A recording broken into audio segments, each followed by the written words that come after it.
Estamos no ar com mais uma edição de Viva, a live mais cult do Brasil, apoio cultural, Grupo Fred Isaac, Pensamos em Tudo, hoje com Ingra Liberato, a quem eu já dou as boas-vindas. Seja bem-vinda aqui ao nosso quintal, com essa árvore frondosa te esperando, querida. Adorei minha cara esse quintal. Obrigada, não é? Dani, pelo convite. Estou muito feliz da gente poder conversar nessa noite de quinta-feira com todos que estão aí e os que estão chegando também. Então, vamos ser um pouco.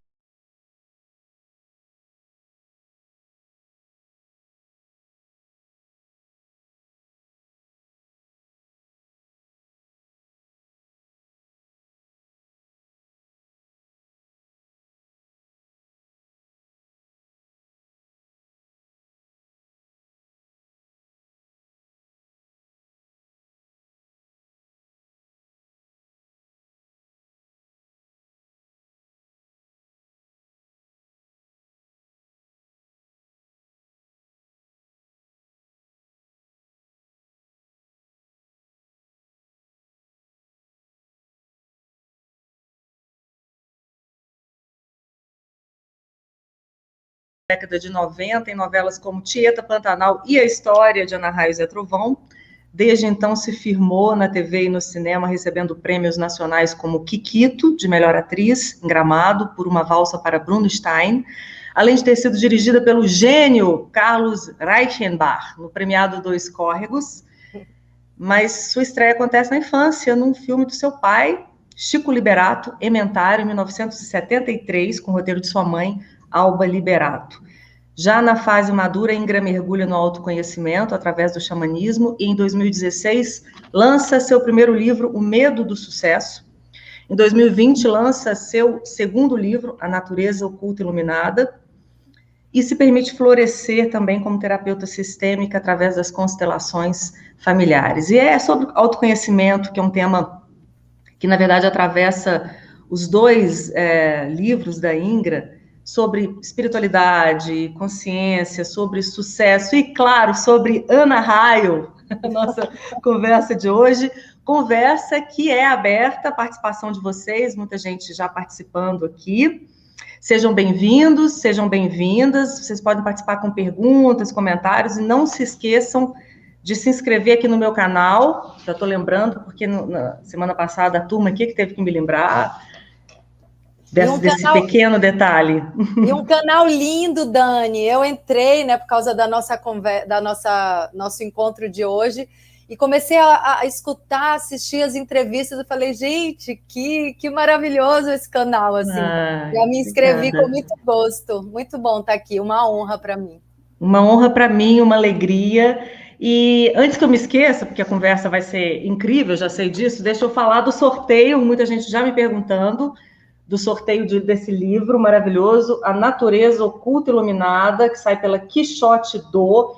Para participar, gente, é só entrar no meu Instagram, comentar qualquer coisa, curtir lá o post, que tem a capa do livro, e aí a gente faz o sorteio aqui, ao vivo, tá? É só para quem está assistindo ao programa, ao vivo, para quem chegar depois, o sorteio já rolou, e é isso. A gente vai fazer o sorteio aqui no YouTube, mas você tem que entrar no meu Instagram, que é o @Daniela Zupo, Daniela com 2 L's, Zupo com um P só. Sem mais delongas, venha para cá, Ingra Liberato. Vou começar quebrando o protocolo para dizer que eu era, assim, uma adolescente. A gente tem uma diferença mínima de idade, porque você era uma garota quando estreou, mas faz uma diferença, 2, 3 anos, uma mulher de 20 anos, uma garota de 17, a gente sabe, né, o que isso significa. Quando eu te vi em Pantanal, que foi uma novela que, para quem é mais jovem, né, uma novela que mudou a teledramaturgia no Brasil, num tempo que as novelas eram, de fato, né, a maior atração da TV brasileira. O Brasil parava para ver uma novela. E quando eu vi a Ingra na tela, como eu disse, Ingra muito jovem, eu fiquei impressionada, assim, impressionada com essa beleza que a gente está vendo. Tudo bem que Pantanal era aquela novela assim que tinha aquela luz maravilhosa, aquelas paisagens, aquela natureza abundante, aquelas paisagens fantásticas. Mas aí, quando veio Ana Raio e Zé Trovão, e você encarnava, então, a personagem principal, aí a minha impressão se confirmou, né? Ali eu vi uma atriz não apenas linda, mas um desses rostos que a câmera adora, né? Então vem a minha confissão aqui para quebrar o protocolo. Eu queria ser Ingrid Liberato e hoje estou aqui diante dela. Ai, gente!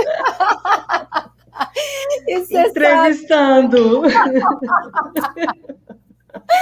Ai, me emociona até. Sabe, Dani, o nosso banner que você fez do nosso encontro, eu achei a gente tão parecida naquele banner.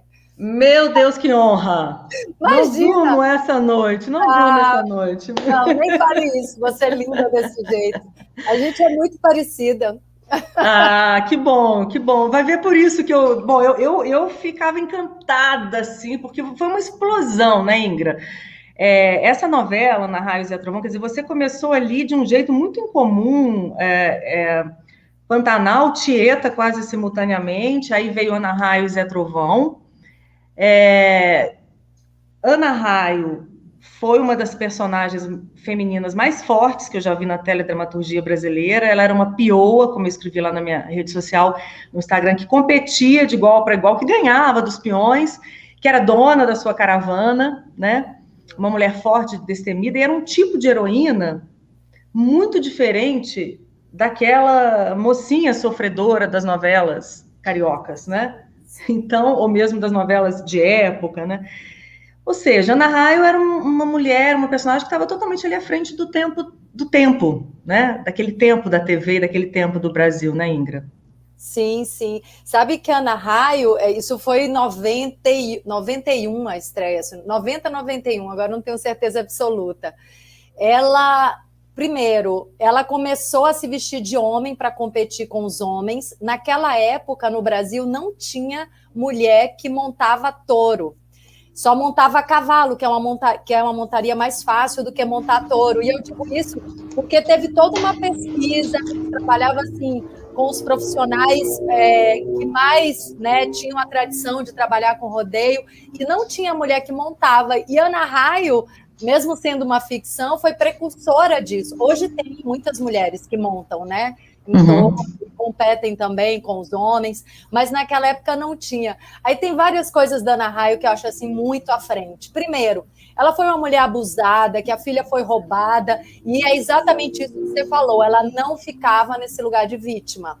Ela ia à luta, ela botou na cabeça que ela ia construir uma caravana de rodeio, que ela ia encontrar a filha dela, e ninguém nunca viu a Ana Raio sofrendo, chorando, se lamentando, ela ia atrás. Ela tinha uma outra coisa muito interessante, que ela tinha 2 namorados. Ela tinha um namorado... É verdade. O João Riso, que era, né, um namorado da adolescência dela, um querido. E quando ela conhece o Zé Trovão, ele começa, né, a assediar ela, enfim, galantear ela, sei lá como se diz, e ela acaba cedendo aos encantos dele, e durante muito tempo na novela ela fica namorando os dois, ela não está decidida, e todo mundo aceitava isso. Então, assim, eu falo, gente, Ana Raio realmente pode tudo, né? É impressionante, não, eu tô falando de Ana Raio, assim, a gente vai falar muito mais até sobre autoconhecimento, sobre essa sua fase atual e mais recente, mas eu tenho certeza que com tudo que você fez depois, inclusive no cinema, na própria TV, em outras novelas, eu tenho certeza que até hoje as pessoas se recordam, te param na rua para falar da Ana Raio, porque realmente é uma novela Pantanal e Ana Raio e Zé Trovão, acho que foram 2 marcos, assim, realmente da televisão brasileira. Sim, né? sim. Todo mundo lembra, assim, isso é uma coisa, é uma constante, né? Já vi que tem várias pessoas, inclusive aqui, que me seguem também no Instagram, e tem fã-clube, tem página fanpage. Vi que tem o Pedro Muriel, que é meu colega também lá da Quixote Do. Não sei se a Lu tá aí agora já, mas uma galera muito Sua editora, né? Querida, pois hoje, 30 anos depois dessa novela, acho, não sei se estou chutando errado, um pouco mais, né? 31 anos, talvez, né? Foi 1990? 30 anos. 30 anos. O cenário é outro, né? Assim, a gente fica imaginando que é difícil a gente pensar na própria TV, numa outra novela, porque a TV que hoje tem a audiência, tem a importância que essas novelas tinham, porque a TV já não ocupa o mesmo espaço, né? Quer dizer, ela não é mais o meio de entretenimento virtual por excelência. E aí, rapidamente, assim, eu fiquei sabendo que eles vão fazer um remake do Pantanal, que é uma novela da qual você também participou, você fez a Madeleine, né? Pensando nisso, assim, no que era, no que é, no que não mais será. Você acha uma ideia interessante isso, esse remake? Olha a saia justa, olha a saia justa. É uma faca de dois gumes, né? Não, eu acho que pode ser bem interessante, porque a história é uma história maravilhosa, assim, né? Os personagens são personagens, assim, com um caráter, com uma personalidade, com uma originalidade muito forte, né? São personagens tipicamente brasileiros, do interior do Brasil. Então, assim, é uma história que, sim, claro, merece ser recontada, sem essa necessidade de comparação, né? Mas que seja uma releitura mesmo, assim, que a gente não compare, porque não tem como comparar, né? Os fenômenos, eles têm um componente mágico que não entra na fórmula do sucesso, porque se entrasse, se fosse uma coisa que você formula, todo mundo praticaria um fenômeno, né? Realizaria um fenômeno na televisão, e não é assim, né? Então, assim, Pantanal tem todas essas características, a novela, né? A locação, personagem, história, talento, tem tudo isso e mais alguma coisa que é essa mágica, né? Que é o universo conspirando, que é algo que a gente não sabe dizer, né? Algo além, que é uma surpresa, ninguém sabe. Pode acontecer de novo? Pode. Né? O segundo raio cair no mesmo lugar, é possível. Exato. Mas pode ser muito interessante, Dani, inclusive, para trazer esse olhar sobre o desmatamento, sabe? Sobre tudo que tem acontecido com a nossa mãe natureza. Então, pode ser muito bom, eu acho. Eu acho que só faz sentido assim, né? Sendo uma nova novela, num outro contexto, até porque, infelizmente, aquelas paisagens não são mais as mesmas, não dá para fazer um Pantanal gourmet, né? Um Pantanal Nutella, então, infelizmente, aquele Pantanal que eu tenho certeza, você já falou disso em várias entrevistas, esse contato com a natureza, quando você gravou essas duas novelas, foi uma coisa que te marcou e que te mudou, né? A gente sabe disso. A natureza selvagem, ela atua sobre nós de uma forma intensa, né, Ingra? Impactou muito a mim e a todos que trabalharam na novela, né? Assim, sempre que eu encontro com as pessoas e a gente conversa sobre esse tempo e a gente relembra, é unânime, assim, mudou a vida de todo mundo, porque a gente é como se a gente fosse recebido pela nossa mãe, pela primeira vez na vida, sabe? A nossa vida nessa sociedade hoje, civilizada, né, entre aspas, se distanciou muito da nossa essência, da nossa origem, que é a floresta, que são as matas, que é a vida selvagem, como você falou, essa teia da vida que nos alimenta de saúde, de vitalidade, de energia, de entusiasmo, sabe? Assim, tá perto dessa natureza mais intensa, mais pungente, é assim uma injeção de vitalidade e, mais do que isso, de sentido da vida, sabe? Assim, a gente percebe que somos parte de uma coisa muito maior. Então, esse muito maior, quando eu falo, é exatamente essa mágica que acontece num trabalho que a gente não sabe por quê. Por que virou fenômeno? É porque naquele momento o coletivo, o Brasil, precisava de uma novela daquela. Precisava olhar para personagens com ética, com caráter. A gente estava vivendo um momento político onde a gente não estava podendo confiar, tinha tido confisco das poupanças, as pessoas estavam assim, se sentindo traídas. Então, vem, né, algo que a nossa alma ansiava. Então, esse elemento misterioso e mágico da vida, que está fora do nosso controle, é algo que a gente só pode reverenciar, assim, a gente não tem como a gente controlar isso, né? De vez em quando ele acontece. E te ouvindo falar, com exceção do confisco da poupança, parece que a gente está no mesmo país, 30 anos depois, infelizmente, né? Querida, depois de Pantanal, Tieta, Nahaio, que foi essa explosão, e foi mesmo, né? Com 21, 20 anos, sei lá, 20 e poucos anos, você era uma celebridade, né? Uma das atrizes mais famosas e mais assediadas da sua geração, e aí você parou. E aí a gente sempre lia assim, ela foi criar cavalos, mas obviamente não foi essa a razão, né? Em que pese a sua conexão com a natureza. E aí eu quero entrar já no tema da nossa conversa, que é o autoconhecimento, e que está muito ligado à sua relação com a escrita, né? Me parece.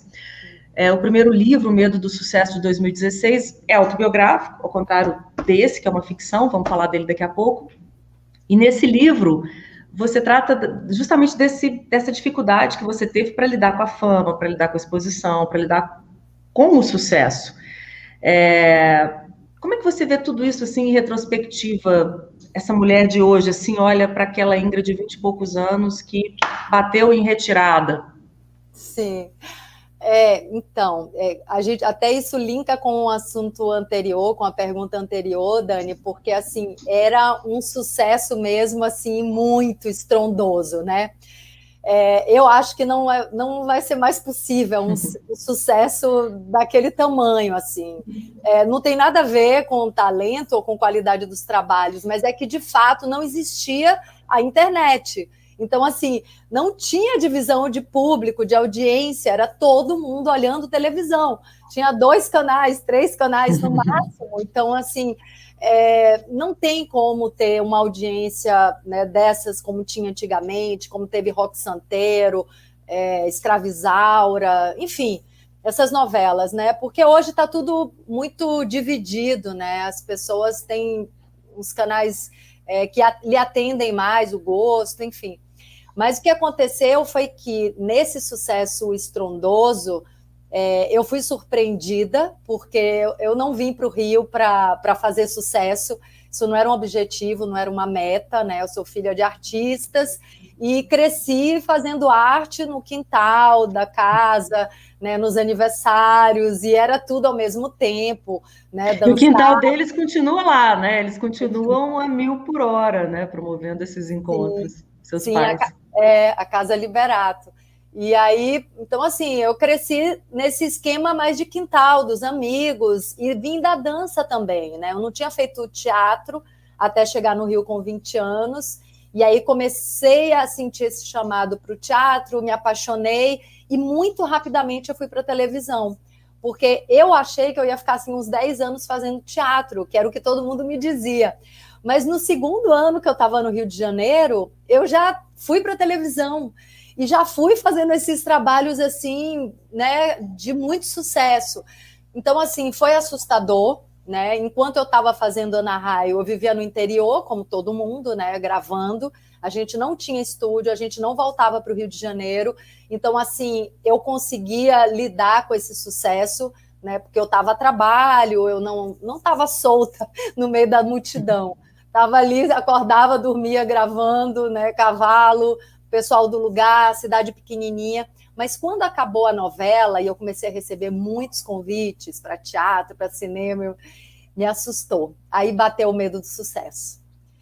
E eu não tinha consciência de que era medo do sucesso, que era medo de crescer, de assumir responsabilidade, de ocupar um lugar que me era de direito, que me é de direito, né? Se a vida te chama, se ela abre caminhos, é para você ir ocupando o seu lugar, né? É impossível você ocupar o lugar de outra pessoa, não existe isso. E aí eu percebi, Dani, que esse medo do sucesso, ele vem disfarçado de muitas coisas, né? Então, assim, um dos disfarces do medo do sucesso é a humildade. É assim, não, eu não preciso disso, para que eu quero expandir, para que eu quero assumir outros trabalhos maiores? Não, vou criar cavalo, vou descansar. E aí é o que eu falo, né, no primeiro livro, O Medo do Sucesso. Tudo bem que a pessoa queira parar para descansar, parar 1 ano, sei lá, 2 anos, mas assim, eu parei com vontade de não voltar, sabe? Assim, eu fiquei 4 anos criando cavalo, E quando alguém me convidava, eu sentia muito medo de aceitar o convite. Isso tudo eu pude olhar com coragem quando eu entrei no xamanismo, que começou esse processo mais profundo de autoconhecimento, e uma xamã, que é a fundadora desse grupo que eu frequento, falou para mim, olha, você tem medo do sucesso. E aí, na hora, eu estranhei, eu falei, não, mas medo do sucesso não existe, todo mundo quer ter sucesso, né? Aí eu lembro, Dani, que na época eu procurei até na internet, procurei em alguns lugares e não tinha ninguém falando em medo do sucesso. Para dizer que não tinha ninguém... Todo mundo tem medo do fracasso, né? Pois é. Mas é que o medo do sucesso é esse medo da nossa força, do nosso brilho, que a gente não aprende a sustentar essa força e esse brilho. A gente aprende muito mais se manter num lugar de vítima, ficar na zona de conforto, mesmo que ela seja bem desconfortável, né? Mas ficar ali no nosso quadradinho é muito mais fácil do que você romper com os medos, né? Do que você sair do casulo, né? Do que você sair do quadrado, parar de olhar para o umbigo, olhar além, né? Romper fronteiras. Isso causa muito medo e a gente não é encorajado a olhar para o medo, né? Enfrentar o medo ou fazer amizade com ele e falar, vamos junto, eu tô com medo, mas você vem comigo. Então, assim, eu fugi, né, inventava mil desculpas. Toda vez que eu estava, assim, num momento de mais expansão, né, de mais evidência, eu já inventava uma desculpa para fugir dessa expansão, desse crescimento. Até que eu tive esse diagnóstico, né, da minha amiga xamã, Ana Vitória, e resolvi escrever um livro falando sobre isso. Porque o medo também é medo da exposição, né? Principalmente a vida pública expõe muito do que a gente é. Mas se você está ok com suas fragilidades, se você está ok com seus limites, com a sua humanidade, você não vai se importar que as pessoas te vejam como você é. E eu percebi que eu já usava muitas máscaras para não demonstrar as minhas fraquezas, né?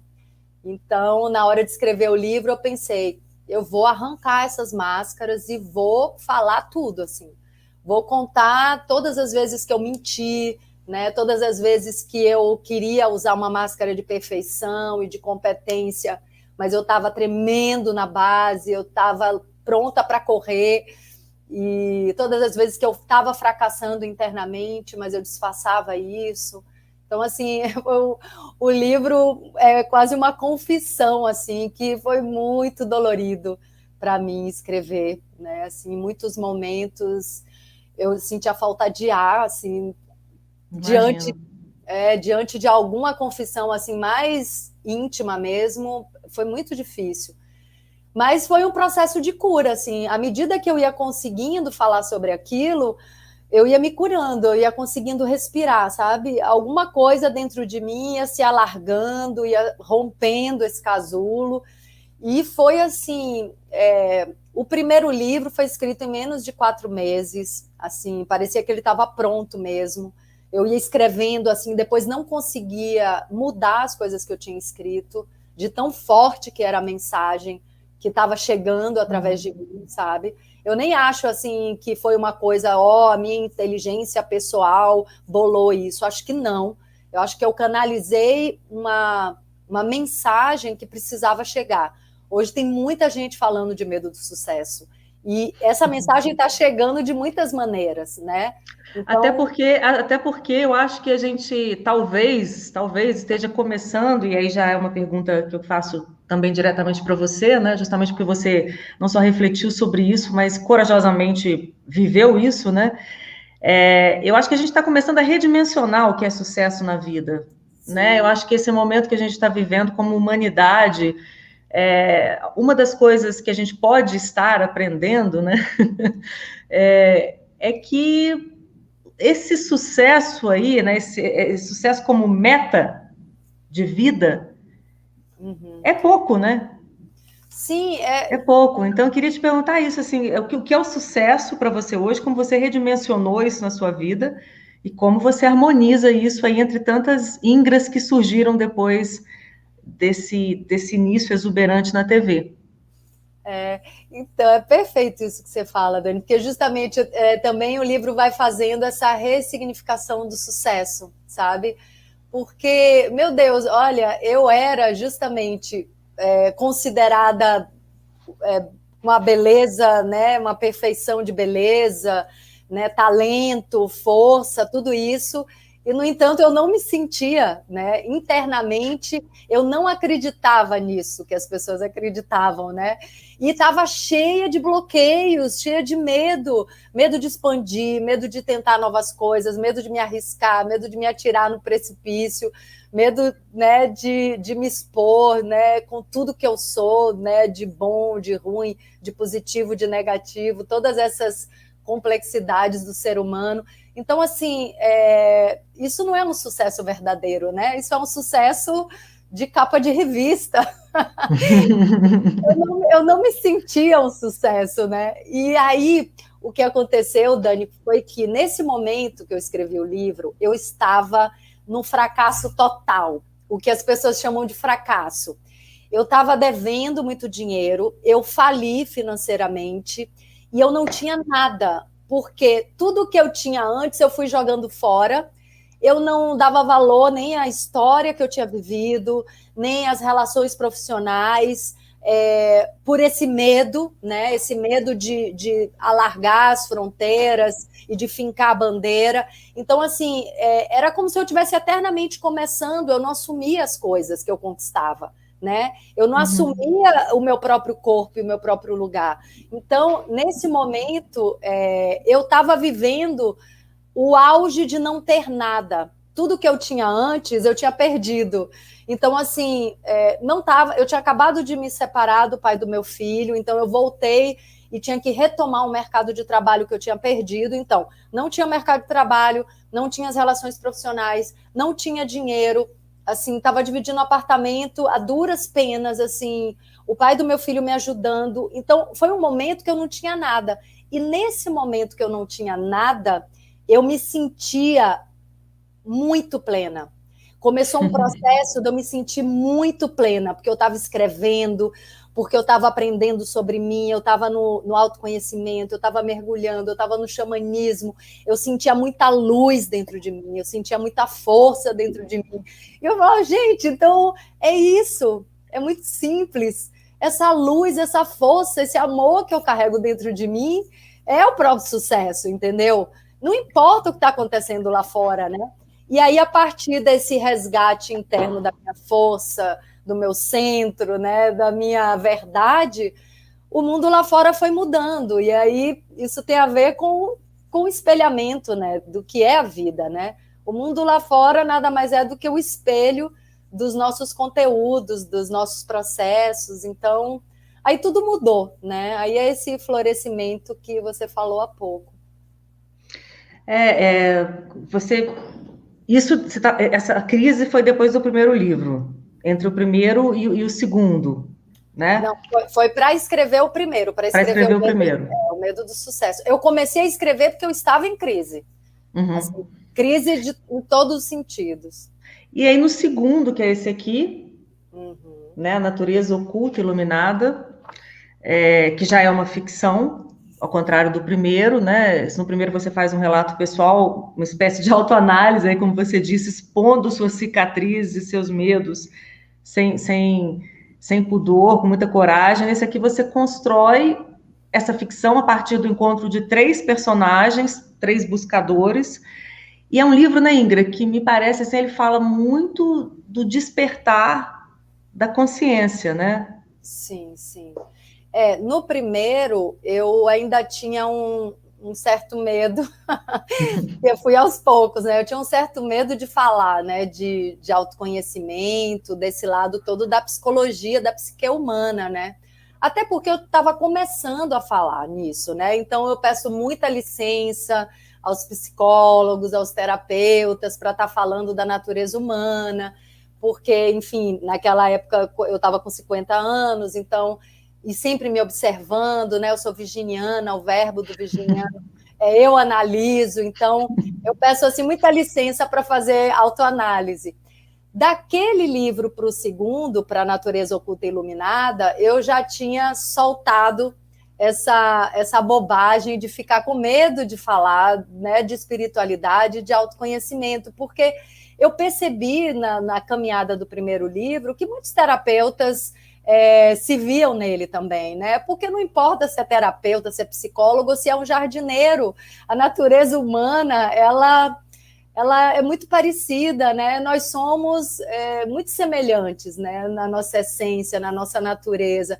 Na verdade, somos espelhos uns dos outros, assim, não tem essa separação como a gente sempre acreditou que tem, né? Somos um, né? Isso é uma coisa que eu gosto muito de falar. Somos parte de um sistema espelhando uma alma única, uma natureza única, cada um dando seu passinho, contribuindo para esse campo unificado de consciência.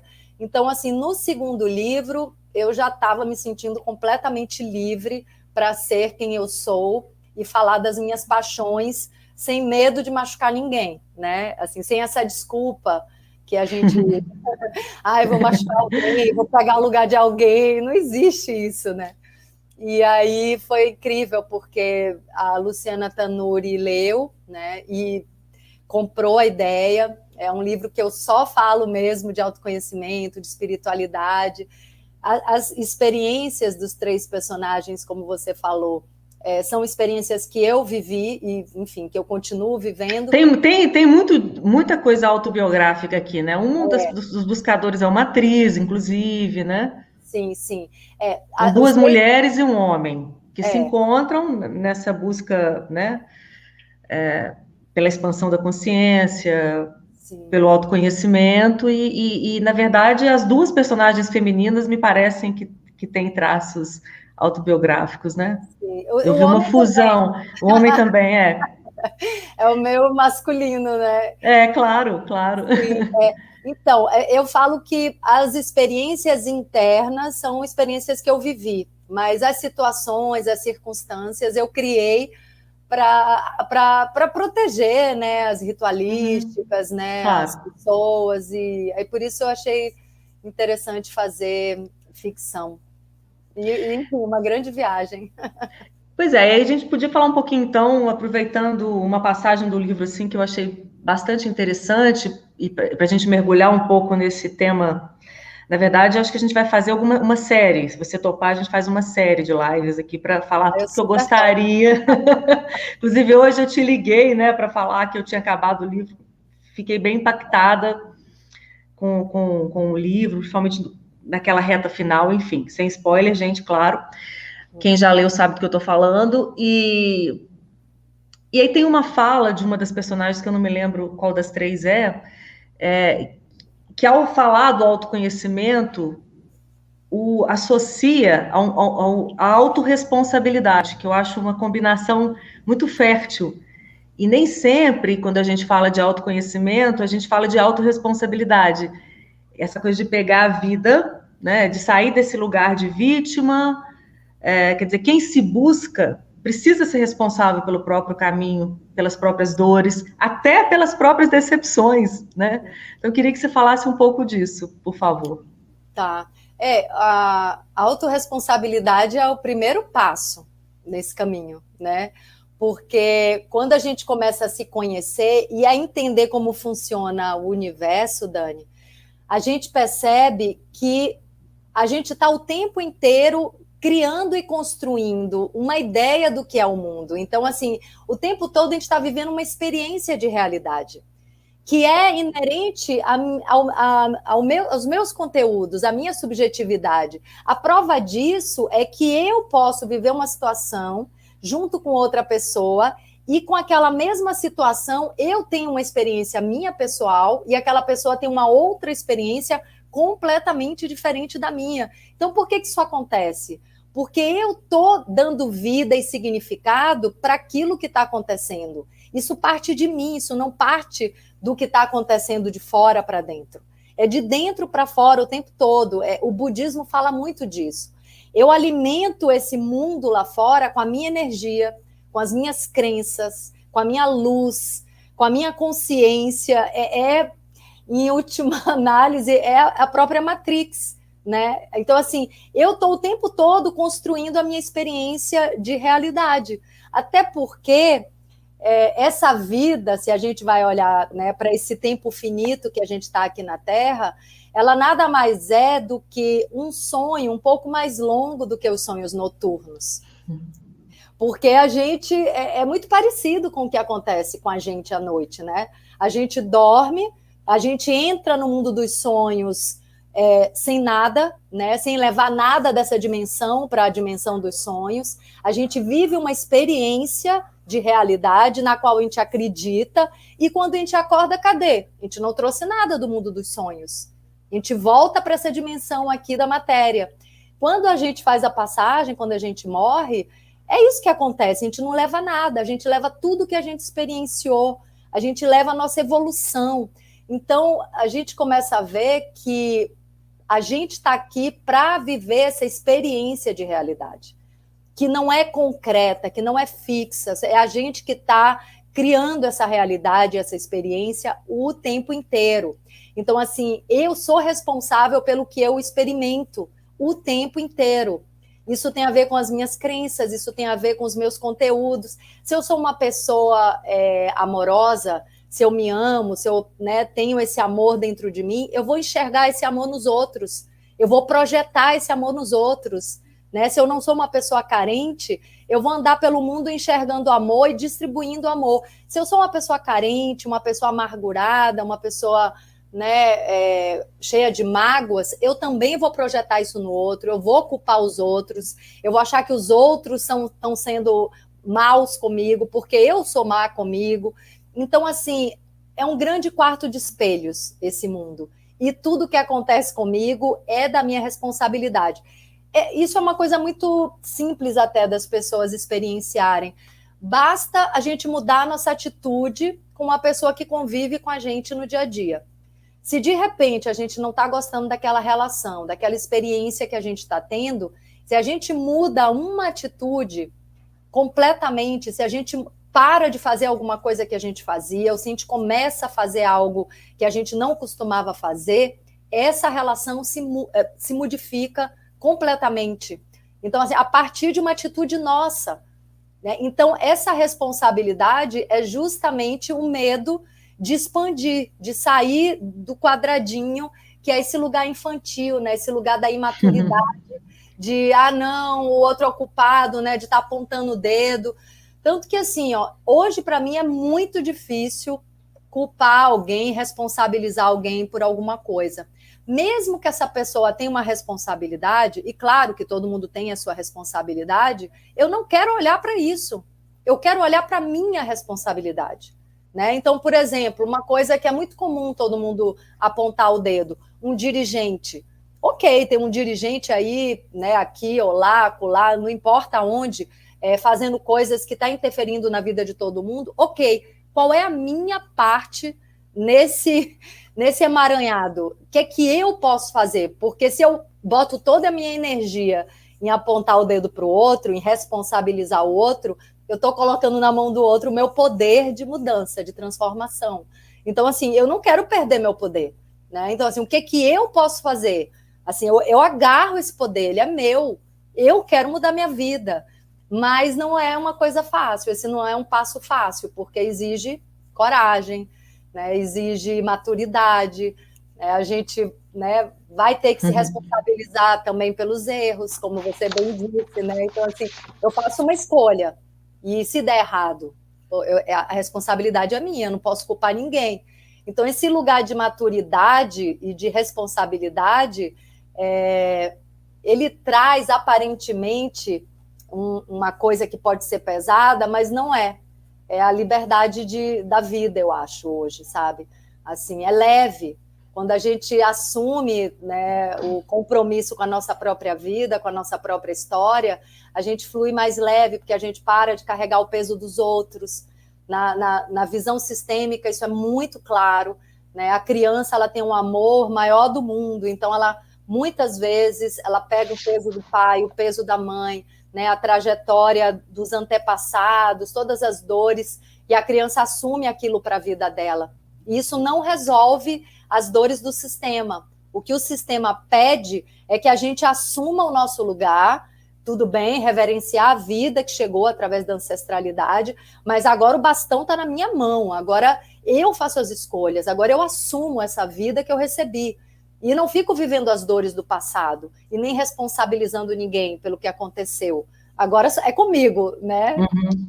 E só para contextualizar aqui, para a turma que não sabe, né, nesse caminho do autoconhecimento, você concluiu recentemente uma formação em constelação familiar, que você já mencionou aí, e não é nem todo mundo, acho que sabe, né, dessa sua relação com a constelação. Você tem feito, inclusive, várias lives no seu canal, no YouTube, nas suas redes, sobre esse tema. Constelação familiar que é uma terapia sistêmica, né, fenomenológica, e que atua de forma direta, né, nas questões do sistema familiar. Você falou aí do pai, da mãe, do filho, dos filhos, né, abrindo espaço para uma nova forma, uma forma completamente diferente da nossa cultura, que a nossa cultura ocidental, acho que até mais do que a oriental, enxerga as relações familiares, né, e para cura de padrões, né, abrindo espaço para cura de padrões, quer dizer, quando você repete traumas, comportamentos, às vezes quando a constelação entende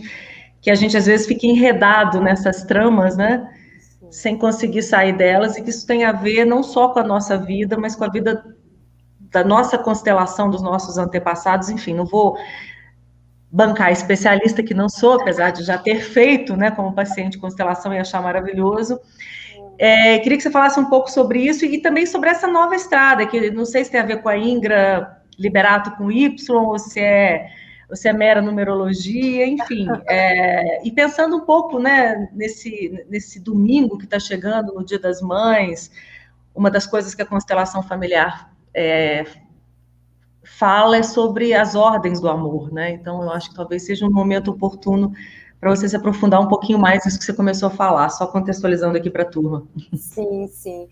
As constelações familiares é uma terapia sistêmica fenomenológica que foi criada por um alemão, pelo Bert Hellinger, que era padre e foi para a África, passou lá mais de 10 anos, né, trabalhando com tribos, Zulus. Então, ele percebeu uma relação muito saudável e efetiva de emaranhados, de comportamento das tribos originárias da África. Então, na origem, a constelação familiar, ela é completamente xamânica, né? É claro que o Bert tinha outros estudos, né, ligados à psicologia, enfim, tinha toda uma experiência também histórica, né, na Alemanha, tinha todo um contexto que fazia com que ele olhasse para a ancestralidade e para a história do povo dele. Mas foi nessa convivência com tribos originárias que ele pegou o pulo do gato, que é essa conexão sistêmica com o inconsciente de clã.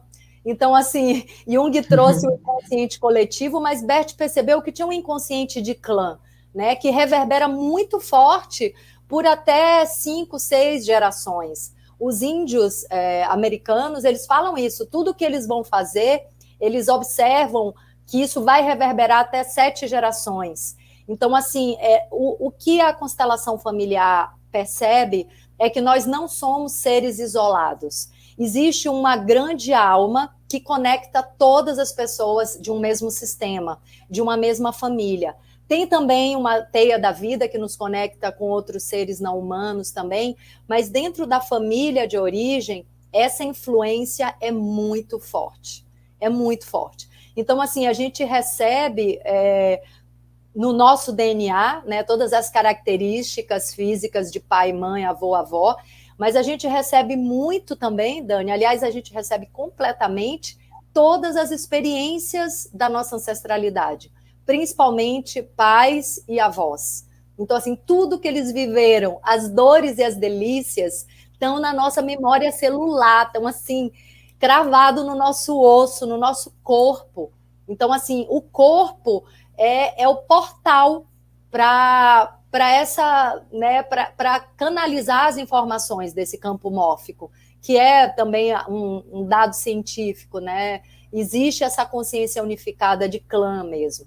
Então, a constelação familiar, ela traz primeiro 3 leis do amor, né? Como você falou aí rapidamente, são 3 leis muito simples, que eu acho que tinha que ser ensinado no jardim de infância, que é o direito de pertencer, o equilíbrio da troca entre o dar e o receber, e a hierarquia, a ordem de chegada, que quando alguém desrespeita uma dessas 3 leis, cria uma desordem no sistema, e essa desordem vai buscar a ordem em todas as gerações, até alguém ter coragem de olhar para aquilo. Então, assim, eu pratico constelação familiar, assim, eu faço para mim e represento no campo, porque é um trabalho onde você precisa de representantes para canalizar as informações, já há mais de 25 anos. E a constelação já mudou a minha vida, assim, algumas vezes, trazendo cura, trazendo liberação. E no início de 2020 eu comecei essa formação, né, achando que seria talvez só um processo de autoconhecimento, mais um. E o que aconteceu foi que no final do ano eu concluí, né? Ela duraria mais de um ano, foi mais rápido, até por causa do isolamento. E comecei já a conduzir constelação, né? No meio da formação, tem um período que a gente conduz como treinamento, e agora já estou conduzindo mesmo, assim, se tornou uma das atividades do meu dia a dia. E o que eu percebo, Dani, é que eu obedeço a ordens superiores mesmo. Eu descobri isso, sabe?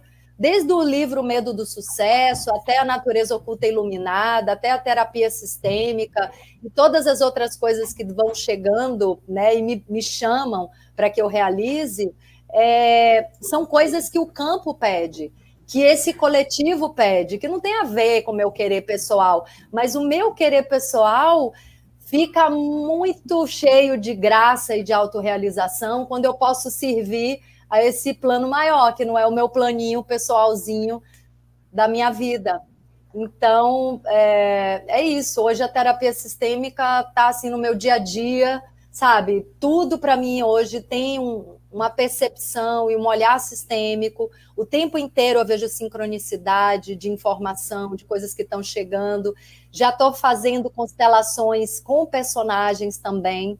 Esse trabalho agora que eu vou fazer, eu fiz constelação de personagem da minha e de colegas. Então, você quer dizer que você faz a constelação para uma personagem que você vai encarnar. E agora você vai... Seu próximo trabalho é uma nova novela da Record, que é o Gênesis.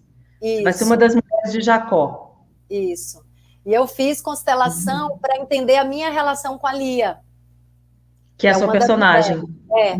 E o que aconteceu... Que é uma mulher sofridíssima, né? Pois é, mas existe aqui uma licença poética na novela. Eu vou viver uma fase da Lia, que são 3 fases. Eu vou viver uma fase onde Jacó está completamente apaixonado por Lia.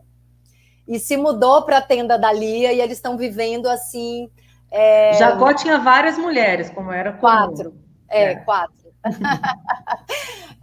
Inclusive 2 mulheres principais, e as outras 2 fomos nós as primeiras que trouxemos para ele, né? Enfim, porque tem aquela coisa de dar o filho. É interessante, Dani, porque é a origem do patriarcado, né? Então, assim, a gente está vivendo na pele a origem do patriarcado, como é que tudo começou, né? Então, aí agora também acabei que eu estou fazendo constelação também para as minhas colegas, para as outras atrizes. A preparadora gostou dessa ideia e é incrível assim, o que a gente sente constelando o personagem. Ingrid, deixa eu mostrar aqui, porque a gente tem que fazer um sorteio daqui a pouquinho. Deixa eu só repetir para quem chegou depois: A Natureza Oculta Iluminada, novo livro da Ingrid Liberato, que sai pela Quixote do. Para participar, vocês têm que entrar lá no meu Instagram, @DanielaZuppo, comentar qualquer coisa no meu post que tenha foto do livro. Vocês têm uns minutinhos para isso. Deixa lá seu comentário, eu vou fazer o sorteio aqui ao vivo, já damos o resultado aqui mesmo na live. Então, para vocês que estão assistindo a live gravada, e muita gente aí já perguntou, sim, essa live fica gravada, quem chegou depois vai conseguir assistir do início. Daqui a pouquinho a gente faz o sorteio, eu faço sorteio aqui. Vou tentar fazer tudo ao mesmo tempo, gente. Vou tentar conversar com a Ingra, colocar os comentários de vocês. Agora eu quero mostrar toda a minha destreza aqui, Ingra. E fazer o sorteio lá no Instagram e sem sair daqui, prometo. Não vou sair daqui, gente. Ingra, acho que a gente falou de en passant aqui o tempo inteiro, né? Quando a gente falou da Ingra lá do início, né? De 20 e poucos anos, desse sucesso estrondoso, e daí veio o medo do sucesso e quase essa autossabotagem, não sei se estou forçando aqui, mas pelo que você me disse, me pareceu quase uma autossabotagem, quando você larga tudo e fala, não, tenho medo, né, desse brilho, não vou conseguir me superar, né, quer dizer, já cheguei no auge, como é que eu continuo, como é que eu caio, né, como é que eu encaro, porque vamos combinar que depois de Pantanal, Tieta e Ana Raio, depois de um personagem como Ana Raio, ia ser difícil aparecer um personagem tão bom para você, né, porque não tem tantos personagens bons assim, enfim, nas novelas, mas estou te acompanhando aqui, te ouvindo e pensando em uma coisa que acho que está em tudo isso que você disse e que a mim particularmente interessa muito, né, que é esse papo sobre o envelhecimento, sobre a maturidade. A gente sabe que o envelhecimento feminino é a bola da vez, inclusive, no mercado, né? Eu mesma participei da criação no ano passado de um podcast sobre o tema ao lado de outras mulheres, todas com mais de 40 anos, e eu percebo que ainda existe uma engrenagem mercadológica por trás de tudo, como tudo que envolve a mulher como produto.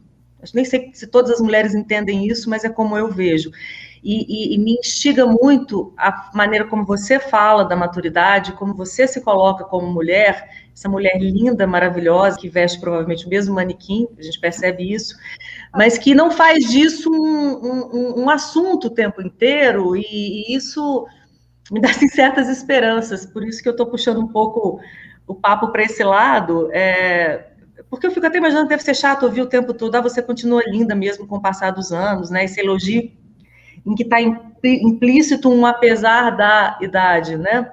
Ou seja, ainda a dificuldade de ver a beleza nesse processo, de ver a beleza.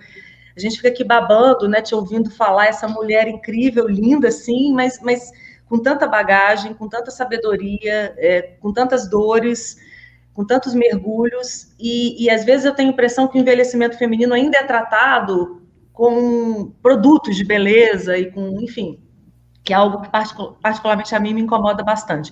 Mas, enfim, mais do que um desabafo, para te perguntar um pouco sobre isso, né? Porque eu acho que a maturidade, ela deveria estar casada com autoconhecimento. Sim, completamente. Eu acho que a gente tem que mudar isso, Dani. Eu acho que a gente tem que fazer esse trabalho, sabe? Eu acho que está muito conectado com essa exigência, né, da juventude e essa tentativa de parecer jovem a qualquer custo. Isso está muito conectado com a sociedade de consumo.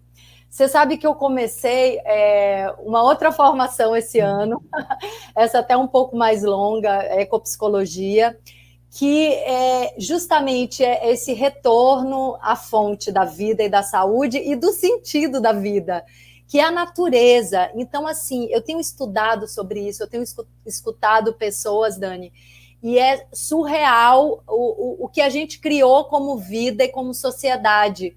É muita artificialidade. Então, tem tudo a ver com essa não aceitação da idade, tem tudo a ver com a alienação, com a falta de consciência, esse mundo artificial que a gente criou. Então, assim, a comida é artificial, a gente compra comida envenenada, a gente compra e bota na nossa mesa. O nosso lixo, ele é tão cheio de plástico e de porcaria que a terra não tem como reciclar e ressignificar o nosso lixo. Então, assim, é um lixo que não presta. A gente consome o nosso alimento às custas de desmatamento. A gente não sabe mais como é a nossa cara, porque tem 1000 artifícios para modificar a cara, né? E roupas que também disfarçam o nosso corpo. Então, assim, é tudo muito artificial e a gente vai atrás da artificialidade, a gente vai atrás desse modelo, né, desse formato padronizado que eu só tenho 1 ou 2 ou 3 para todo mundo.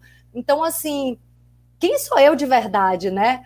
Quando começou a quarentena, eu falei, oba, agora eu não vou pintar meu cabelo, vou deixar vir os brancos. E eu fiquei com a cabeleira bem branca. Cadê que esse negócio é espelhado? Eu não sei mostrar. E aí eu tirei foto, né? O cabelo branco começou a crescer, eu tirei foto e tudo. Chegou agora no trabalho, o pessoal falou, não, a gente vai ter que pintar, a gente quer pintar por causa da personagem. Falei, tudo bem, mas então bota a rena, porque a rena sai mais rápido. E eu vou deixar meu cabelo grisalho, sabendo que na minha profissão, de vez em quando, eu vou ter que passar uma rena. Mas, assim, eu queria mostrar para as pessoas e eu queria conhecer o meu cabelo branco. Eu queria ser apresentada para o meu cabelo branco, que eu não conhecia. Eu queria me olhar no espelho e ver qual é a verdade do meu cabelo e que todo mundo visse o meu cabelo, né? Então, assim, a gente tem que aprender a olhar para a verdade. É basicamente isso. Isso é puro autoconhecimento, espiritualidade, amadurecimento espiritual. É tudo isso ao mesmo tempo. Qual é a verdade? A minha relação está péssima. Isso é verdade, tem que olhar para isso, né? Qual é a verdade? Eu vivo mendigando o amor dos outros. Tem que olhar para isso. Então, assim, meu Deus, a gente tem que olhar para a verdade em todos os sentidos, né? Então, assim, hoje eu não tenho necessidade nenhuma de estar com uma pessoa como relacionamento íntimo. Eu acho que se eu tiver vai ser maravilhoso. Mas, assim, eu me dou muito amor, Dani. Eu me dou muito amor, assim. A gente aprende, né, Ingrid? A gente aprende. Porque o amor não vem de fora. Ou não, né? Ou não, né? Ou não, exatamente. Dá trabalho aprender, assim. A gente tem que se esgaçar para, sabe, para entender o que é a vida. É muito trabalho, inclusive, a gente mudar esse sistema de crença no qual a gente cresceu, né? Que é essa sociedade devoradora, autodestrutiva, né? Infeliz, deprimida. Então, assim, eu quero sair disso e vou lutar o bom combate para entender quem eu sou, né? Originalmente, quem sou eu? Tudo bem, eu carrego a minha mãe, mas a partir de agora eu quero trazer coisas novas para o mundo, né? Eu sou a minha ancestralidade e quero dar o meu passo, assim, eu não quero repetir padrão, que é o que a visão sistêmica nos traz. Então, assim, eu gosto de estar bem, eu gosto de... eu não acho ruim quando a pessoa me elogia, assim, eu acho gostoso, assim, eu gosto de me sentir bonita, mas, por exemplo, eu não me sinto bonita se eu me maquiar toda, e eu posso até fazer isso para uma foto, sabe? Mas, assim, eu preciso me olhar no dia a dia e preciso que todo mundo conheça a minha cara sem maquiagem, né? Eu não gosto de ficar me produzindo, me transformando, assim, não gosto de ficar mascarada, sabe? Viver mascarada, cheia de maquiagem, cheia de produção, cheia de coisa me apertando. Então, assim, eu gosto muito dessa beleza natural, olhar para essa árvore que está aqui no nosso quadro, né? Olhar para você, olhar para o seu cabelo branco. Nossa, é muito lindo isso. E a gente que tem que mudar isso, porque os homens sempre foram ok com cabelo branco, né? A gente alimentou isso durante muito tempo. Isso tá na nossa mão agora mudar, né? Que eu tô grisalha há mais ou menos 5 anos, assim, e acho incrível essa liberdade que a gente começa a ter, mas também acho que não é tendência, sabe? Fico pensando que não pode ser mais um produto esse cabelo grisalho, né? Eu não sou uma mulher que assuma a minha idade porque tenho cabelo grisalho, aquela história do biscoito que é crocante, porque lembra daquela propaganda que agora eu falei e já não me lembro mais, mas enfim. O legal é que eu sempre digo, isso aqui é a ponta do iceberg, né? E quer dizer, eu não sou necessariamente uma mulher que lida bem com o envelhecimento só porque estou grisalha, é mais provável que eu seja, mas isso também pode ser só uma tendência, eu posso estar só, enfim, o novo louro, né? O novo ruivo, e eu acho que o bacana é a liberdade, né? O bacana é você pintar se você quer, não pintar se você não quer, usar ele curto, usar ele longo, enfim, não interessa, nós somos 2 mulheres maduras que usamos cabelos longos e tudo bem, né? Não precisamos cortá-los só porque estamos envelhecendo, assim como não precisamos pintá-los, mas eu acho que, no fundo, se trata de liberdade, né? Eu acho que até o feminismo é sobre isso, né? Sobre liberdade, não sobre cartilhas. Use seu cabelo assim, ou levante determinada bandeira. Enquanto a gente estiver preso a essas tendências, bandeiras, eu acho que não somos livres. E acho que o que nós mais precisamos, como mulheres, como seres humanos, é exercer o nosso direito de escolha, né? Com liberdade. Perfeito, é isso mesmo. Agora, a gente tem que pensar bem sobre essa coisa de pintar cabelo, viu, Dani? Porque, nossa, a gente também fica muito intoxicado com essa coisa de pintar cabelo, Sim. sabe? É metal pesado na cabeça, a gente tira a cutícula, que é a proteção da unha, e bota um esmalte que também tem metal pesado, e depois a gente fica impressionado de tanta doença, né, de tanta doença, câncer, todas essas coisas, e depressão. Isso afeta, inclusive, o funcionamento do cérebro. Os pesticidas que vêm no nosso alimento hoje em dia, eles foram criados na Segunda Guerra. Eles afetam o funcionamento do cérebro, do bebê, do feto, e a gente pode chegar até num estado de demência sem saber que o que causou isso foi também uma tinta no cabelo, foi veneno na comida. Então, a gente está fazendo isso com a gente, né? Então, assim, o preço é muito alto. Até para quem quer seguir uma moda, tem que repensar isso. Não traz liberdade nenhuma e o preço é alto, assim, a nossa própria saúde.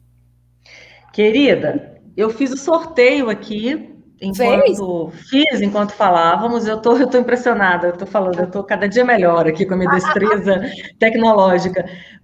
Quem faturou a natureza oculta iluminada, gentileza da Quixote Do, foi Vanessa Fabrício. Ela vai receber um certificado. Gente, isso é um sorteio randômico que eu fiz lá no Instagram, como eu falei com vocês, para quem está chegando agora. Vou colocar o nome dela aqui, vamos entrar em contato. Vanessa Fabrício, se você estiver por aí, dê um oi ainda.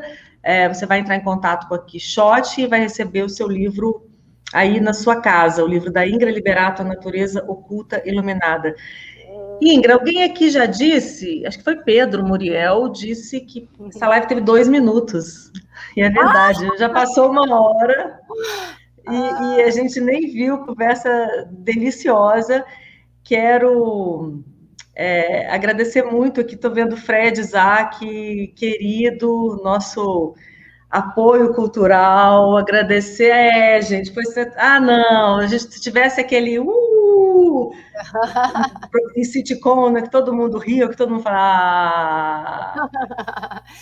Então eu quero convidar o pessoal para domingo, eu vou fazer uma live, 8 ou 9 da manhã, não sei ainda, porque eu estou aqui, meu filho está lá em Porto Alegre, eu falei, tá bom, vou tirar esse dia para falar sobre a relação sistêmica de mães e filhos, né, sobre esse momento que a gente está atravessando. O ano passado eu não estava com meu filho no Dia das Mães, fui no mês seguinte, passei o ano todo com ele, mas esse ano, ao contrário do ano passado, eu não quero ficar chorando pelos cantos, assim.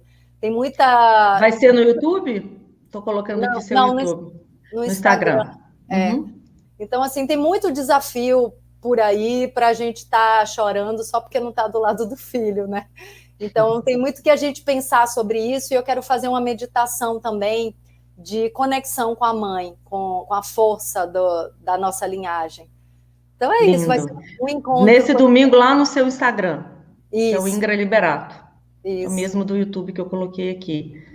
Querida, muito obrigada, a conversa foi linda, você é uma mulher incrível. Eu acabei de confirmar, para quem assistiu ao começo, para quem não assistiu, depois volte lá para ver a minha confissão aqui no início do nosso papo. Acabei de confirmar, né, tantas razões para ter te visto pela primeira vez e ter visto essa luz, né, que você emana, porque não é só beleza, não é só talento, né, tem algo mais, e acho que é isso que a câmera enxergou tão rapidamente quando te viu, né, e através da câmera vimos todos nós também. Muito grata pela partilha, muito obrigada pela generosidade, pelas conversas todas até a gente chegar até aqui, que venham outras também, né? Quero agradecer a nossa audiência aqui incrível, a turma de Araxá compareceu em peso, um beijo enorme para Araxá, turma do seu fã-clube também compareceu aqui, quero agradecer a todos. Fred Isaac, Tânia Pimenta, parceiros queridos aqui também do programa. Fred Isaac, Pensamos em Tudo, onde, se vocês passarem, quem está em Belo Horizonte, olhem para o céu, meu amor, que vocês verão Ingra Liberato. Estamos nos outdoors da cidade, querida. Uau! Ai, amada, gratidão, viu? Virei sua fã aqui nesse nosso encontro, nas conversas anteriores. Vou acompanhar aqui seu canal. Que bom, quero agradecer também a presença de todo mundo que esteve aqui com a gente, dos seus apoiadores. Quero agradecer essa vida, né, que tem trazido, nossa, tanta gente especial para mim, assim, tanto acontecimento, tanta surpresa que brota de dentro de mim, de dentro das pessoas. Eu estou encantada com a vida, assim. Parece que ela está começando há pouco tempo, assim, para mim. E é sempre assim, né? Eu acho que é sempre assim quando a gente se conecta. Eu sinto isso também nos últimos anos da minha vida.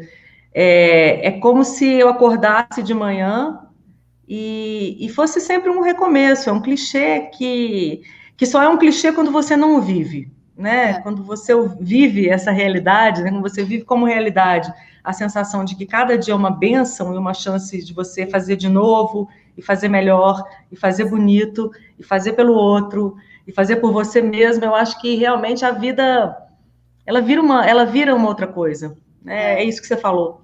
E a gente está vivendo isso agora, né, Dani? Eu quero convidar todo mundo a buscar essa abertura de coração, de mente, para a gente, de fato, criar um mundo novo, né? Assim, o mundo, o planeta azul, Gaia, é um planeta de abundância, de riqueza, né?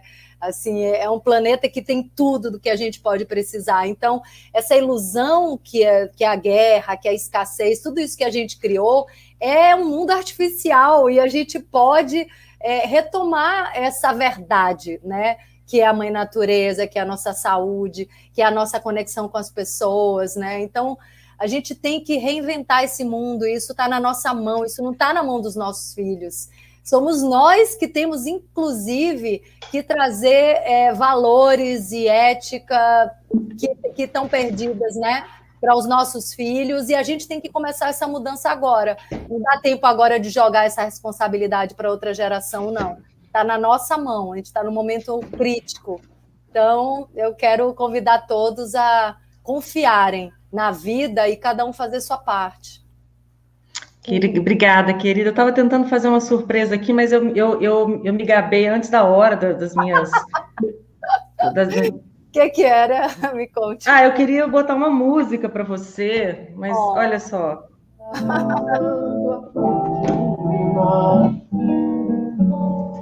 Para a gente encerrar.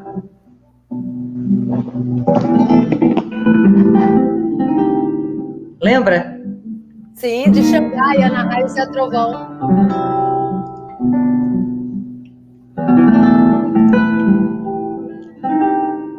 Lindo, né? Viva Xangai. Xangai. É amigo nosso, é padrinho da minha irmã, é compadre dos meus pais. E eu não sabia, querida. Obrigada, gratidão a todos que estiveram conosco. Foi uma noite linda, iluminada. Gratidão, amada. Até a próxima.